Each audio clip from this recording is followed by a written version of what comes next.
আসসালামু আলাইকুম প্রবাসী ভাইরা যারা সৌদি আরব অথবা মধ্যপ্রাচ্যে যেসব প্রবাসীরা আছেন আপনাদের জন্য একটি দারুণ সুখবর আছে।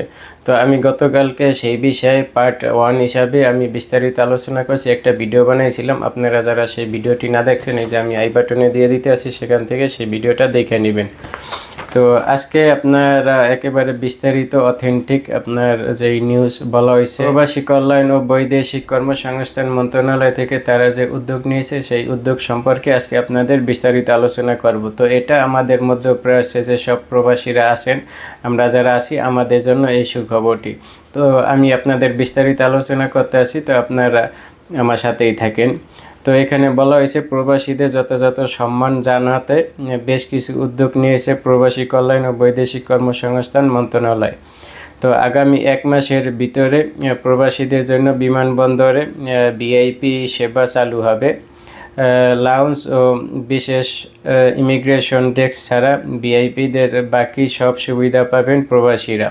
তো এখানে বলা হয়েছে যে আপনার একজন ভিআইপি বাংলাদেশে এয়ারপোর্টে যে সুবিধা পাইতো, তো সব সুবিধা এখন এই মধ্যপ্রাচ্যে যেসব প্রবাসীরা আছে, আমরা যারা আছি, আমরা দেশে গেলেও এয়ারপোর্টে অথবা এয়ারপোর্ট থেকে যখন আমরা এই মধ্যপ্রাচ্যে আসবো, তখন সেই সেবা তারা দিব। ভিআইপিরা যেভাবে আপনার ওখানে সম্মানিত হয়, সেই সম্মান এই প্রবাসীদের মধ্যপ্রাচ্যের প্রবাসীদের দেওয়া হবে।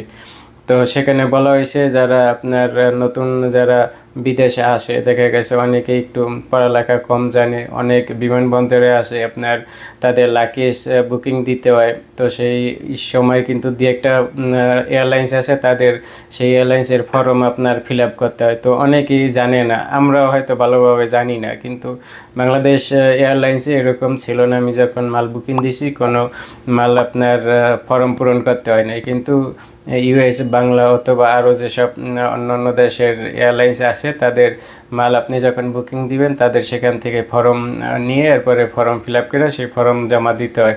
তো এগুলো কিন্তু নতুন যারা একেবারে প্রথম বিদেশে আসে, প্রবাসে আসে, তারা কিন্তু এসব নিয়মকানুন জানে না, কিভাবে সেই ফর্মটা পূরণ করতে হয়, কোথা থেকে নিতে হয়, আবার সেটা কোথায় জমা দিতে হয়।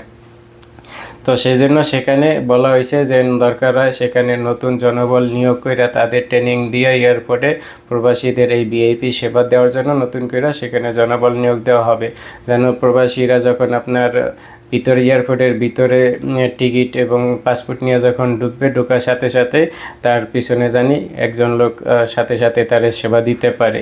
তো সে কোথায় যাবে, কোন ফ্লাইটে তার আপনার টিকিট, কোন বিমানের, এরপরে আপনার তার এয়ারপোর্টে কী কী করতে হবে, কিভাবে সে আপনার মাল বুকিং দিবে অথবা কিভাবে ইমিগ্রেশন করবে, একেবারে সব কিছু যেন সেই এয়ারপোর্টে যে কর্তৃপক্ষ থাকবে তারা যেন তাকে এইভাবে হেল্প করে।